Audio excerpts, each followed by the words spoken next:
Le lendemain matin, la maison est paisible après la nuit de prière intense de Victoire.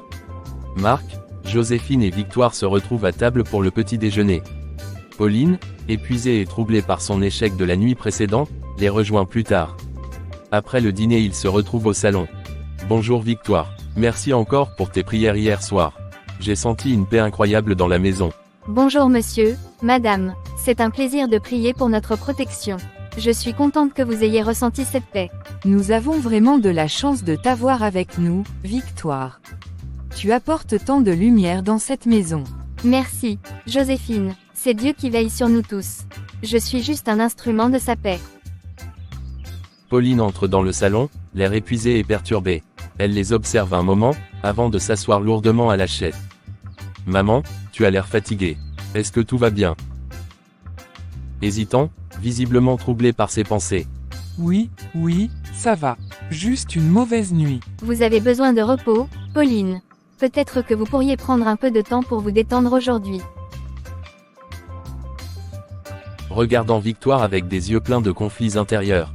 Victoire, Elle se tait, incapable de continuer.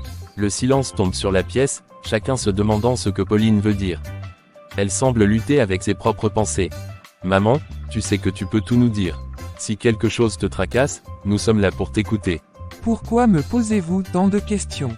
Vous pensez que je ne peux pas prendre soin de moi? Maman, nous nous inquiétons simplement pour toi. Si quelque chose te tracasse, tu peux tout nous dire. Nous sommes là pour t'écouter, sans jugement. Il n'y a rien à dire. Pourquoi vous me forcez à parler de choses que je ne veux pas partager? Je vais très bien. Arrêtez de me harceler avec vos questions. Pauline, nous ne voulons pas te harceler. Nous voulons juste que tu saches que nous sommes là pour toi. Eh bien, arrêtez de vous inquiéter pour moi. Je n'ai pas besoin de votre aide. Elle quitte précipitamment la table et se retire dans sa chambre, claquant la porte derrière elle. Je suis désolé, Victoire, Joséphine. Maman semble être dans un état d'esprit difficile. Ne vous inquiétez pas, Marc. Parfois, les gens ont juste besoin de temps pour eux-mêmes. Nous devons continuer à prier pour elle. C'est vrai, peut-être qu'elle traversera cette phase difficile avec un peu de patience et de compréhension. Vous avez raison, je vais devoir partir pour le bureau maintenant. Victoire, Joséphine, pouvez-vous vous occuper de maman aujourd'hui? Assurez-vous qu'elle ne manque de rien et qu'elle se sente bien. Bien sûr, Marc. Nous veillerons sur elle. Ne t'inquiète pas, nous ferons en sorte qu'elle soit en sécurité et confortable. Merci, je reviendrai le plus tôt possible. Marc embrasse sa femme et serre doucement la main de Victoire en signe de gratitude avant de quitter la maison pour se rendre à son bureau. Joséphine et Victoire échangent un regard, déterminés à faire de leur mieux pour soutenir Pauline malgré les tensions évidentes. Ne t'en fais pas, Joséphine. Nous trouverons un moyen d'aider Pauline. Continuons à prier pour elle et à lui montrer notre amour. Oui, nous devons être fortes et patientes. Avec le temps, elle comprendra peut-être qu'elle n'est pas seule et qu'elle peut compter sur nous. Elles se mettent au travail, préparant la maison et planifiant la journée, tout en gardant un œil attentif sur Pauline et en priant pour qu'elle trouve la paix. Le soir tombe. Après une journée tumultueuse, Joséphine et Victoire se retrouvent dans le salon, profitant d'un moment de calme. Marc est encore au bureau, et Pauline, agacée par les événements récents, s'est enfermée dans sa chambre. Joséphine et Victoire commencent à discuter. Madame Joséphine, je voulais d'abord vous remercier pour tout ce que vous avez fait pour moi. Les vêtements que vous m'avez achetés, l'accueil si chaleureux. Vous ne pouvez pas imaginer combien je suis reconnaissant. Oh, Victoire, tu n'as pas besoin de me remercier. Nous sommes heureux de t'avoir ici. Tu apportes tellement de lumière et de paix dans cette maison. Vous m'avez accueilli comme si j'étais de votre famille. Je me sens vraiment bénie.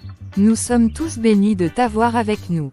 Ton arrivée a été comme une réponse à une prière. Joséphine, il y a quelque chose que je voudrais te demander, si tu me permets. Bien sûr, Victoire, tu peux tout me demander. J'ai remarqué que vous n'avez pas d'enfant. Je me demandais pourquoi. Ses yeux s'assombrissent légèrement, révélant une profonde tristesse. C'est une histoire compliquée pour nous. Marc et moi avons essayé d'avoir des enfants, mais chaque fois que je tombe enceinte, je fais une fausse couche après 3 mois. Je suis désolée d'entendre cela, Joséphine. Cela doit être extrêmement douloureux pour vous deux. Avez-vous consulté des médecins pour comprendre pourquoi cela se produit? Oui, nous avons vu de nombreux spécialistes. Tous les résultats étaient normaux. Les médecins n'ont jamais trouvé de raison. C'est comme si quelque chose d'invisible nous empêchait d'avoir un enfant. Je comprends combien cela doit être frustrant et décourageant. Mais je crois fermement que rien n'est impossible à Dieu. Tu penses que Dieu pourrait vraiment nous aider à avoir un enfant? Absolument, la foi peut déplacer des montagnes. Si vous croyez en Dieu et avez confiance en sa puissance, tout peut changer. J'aimerais vous proposer quelque chose de spécial. Qu'est-ce que tu as en tête? Une prière de 7 jours. Pendant une semaine, nous prierons ensemble chaque jour, demandant à Dieu de vous bénir avec un enfant. Une prière intense et sincère. Une prière de 7 jours. Cela semble être une belle idée. Mais penses-tu vraiment que cela peut marcher? Oui, je le crois. Nous devons simplement avoir foi et confiance en Dieu. Ensemble, nous prierons avec toute notre force et notre cœur. Très bien, je veux essayer. Nous prierons ensemble pendant 7 jours. Nous devons croire de tout notre cœur que Dieu nous entendra et exaucera nos prières. Rien n'est impossible pour lui. Oui, je vais mettre toute ma foi dans cette prière.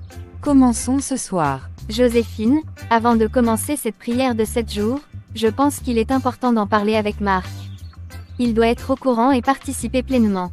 Tu as raison, Victoire. Marc doit savoir et il doit être avec nous dans cette démarche de foi. Nous en parlerons ce soir quand il rentrera. Quelques heures plus tard, Marc rentre à la maison, visiblement excité et heureux. Il entre dans le salon avec une énergie débordante. Bonsoir, mes chéris, j'ai une excellente nouvelle à vous annoncer. Bonsoir, mon amour. Tu sembles très joyeux. Quelle est cette bonne nouvelle? Aujourd'hui, au bureau, j'ai reçu le plus gros contrat de ma carrière. C'est un projet immense, et le directeur général m'a confié la responsabilité de le diriger. C'est merveilleux, mon chéri. Nous sommes si fiers de toi. Félicitations, Marc. C'est incroyable. Marc brandit un dossier avec le contrat signé par le directeur général, montrant avec fierté les documents à Joséphine et Victoire. Joséphine et Victoire partagent sa joie, mais Pauline, qui observe depuis l'entrée du salon, devient encore plus furieuse. Elle se retourne brusquement et se précipite dans sa chambre, claquant la porte derrière elle. Marc, nous sommes vraiment heureux pour toi. Ce succès est bien mérité. Merci, Victoire. Cela signifie beaucoup pour moi. Marc, il y a quelque chose dont nous devons te parler. Victoire a eu une idée pour nous aider à surmonter nos difficultés à avoir un enfant. Oh, qu'est-ce que c'est? Victoire a proposé que nous fassions une prière de 7 jours, ensemble. Elle croit fermement que si nous prions avec foi, Dieu pourrait nous bénir avec un enfant. C'est une idée formidable. Je crois aussi que la prière peut avoir une grande puissance. Nous devons tout essayer. La prière est un moyen puissant de communiquer avec Dieu. Si nous avons foi en lui et lui demandons avec tout notre cœur, rien n'est impossible. Très bien, alors, commençons cette prière ce soir. Je suis prêt à tout pour réaliser notre rêve d'avoir un enfant. Merci, Marc. Je savais que tu serais d'accord.